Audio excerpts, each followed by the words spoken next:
And here we go again. Lockdown and Remote Learning 2.0, version 2. What feelings went through your mind when you heard that announcement? To be honest, my heart sank and I felt I wanted to sit in a corner and cry and stay there. Thought I wanted to go into hibernation like a bear rather than go through this again. Not because my experience the last time was only bad. I mean, a lot of good came from it, but I chose to focus on the negative in that instance of the announcement. I gave myself some grace, decide I'll be kind to myself, allow myself to feel these feelings, sit in that emotion, and then I got out of it.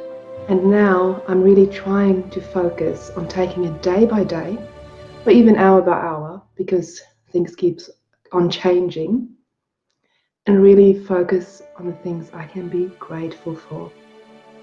Things like having my family, having a roof over my head, even things like being in a country where we are blessed to have technology to be able to do this remote learning.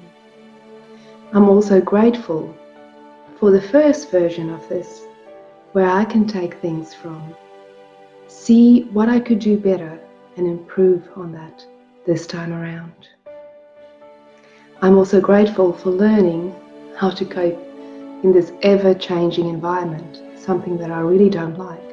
I like to be in control. I like to think that I can plan out my future or what my day would look like.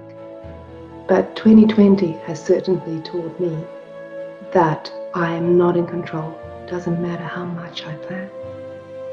What a life skill to have, isn't it? True resilience are being built this year. I'm really grateful for that.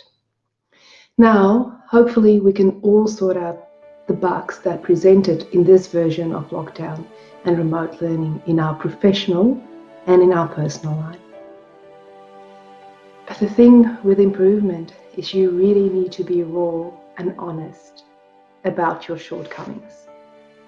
Otherwise, you will not be able to make those improvements needed for the new and better version.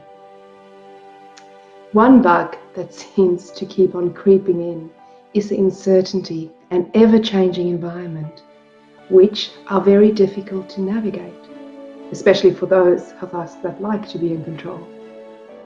And that creates fear. So fear is a really big bug.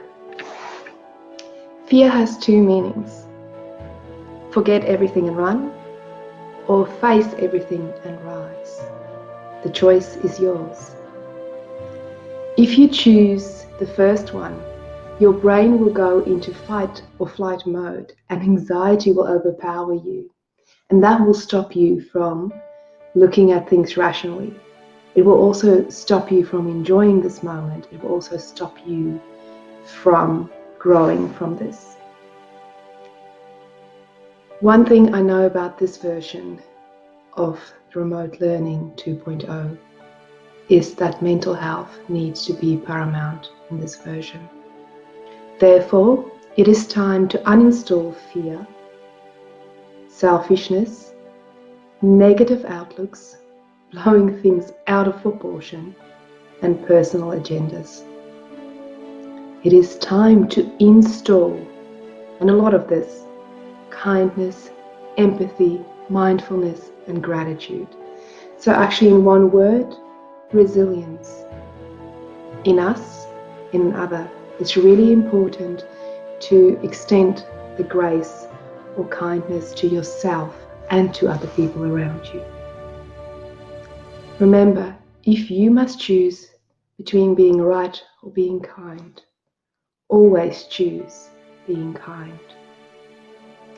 It is up to you to make the improvements. No one else can make it for you. But if we do it together, we will be able to do this.